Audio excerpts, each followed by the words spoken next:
Meanwhile, more than 1,000 protesters have been arrested in cities across Russia, according to a human rights organisation, after President Putin announced that hundreds of thousands of military reservists could be called up to fight in Ukraine. It is the first mobilisation of Russian civilians since the Second World War.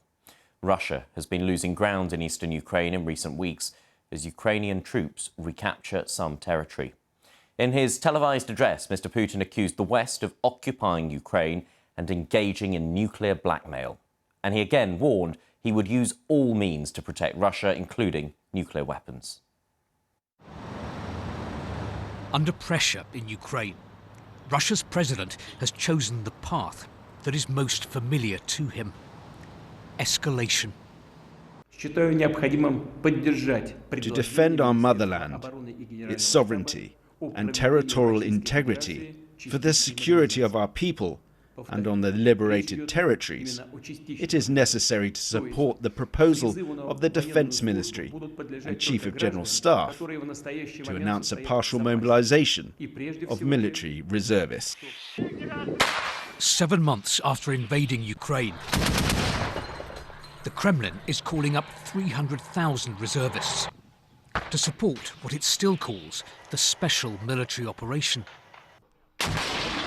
And from Russia's commander-in-chief, this threat to the West.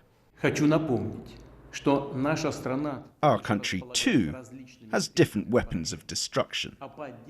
In some cases, they are more modern than those of NATO. If the territorial integrity of our country is threatened, then to defend Russia and our people, we shall, of course, use all means at our disposal. I am not bluffing. So why the threat, and why now? Well, in a few days' time, the Kremlin will try to annex a whole swathe of Ukrainian territory. Vladimir Putin's saber-rattling sends a message to Ukraine and to the West: don't attack, don't try to take those areas back.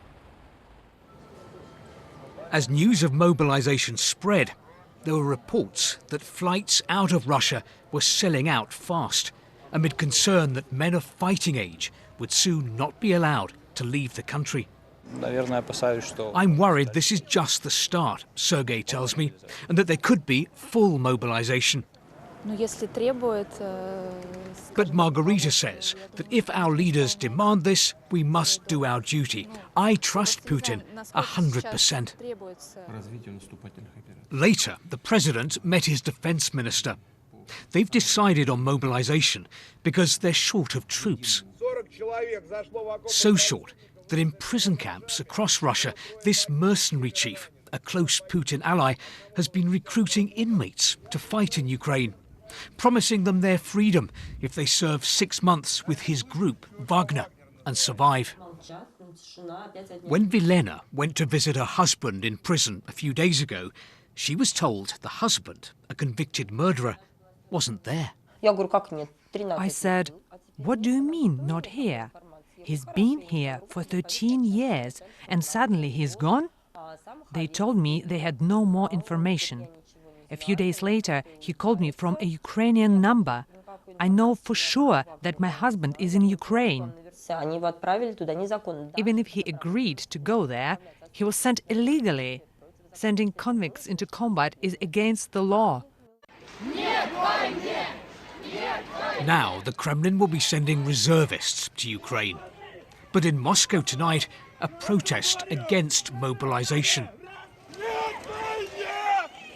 Hundreds have been detained across the country. Not everyone in Russia is willing to stay silent about Vladimir Putin's invasion of Ukraine and his war with the West. Steve Rosenberg, BBC News, Moscow.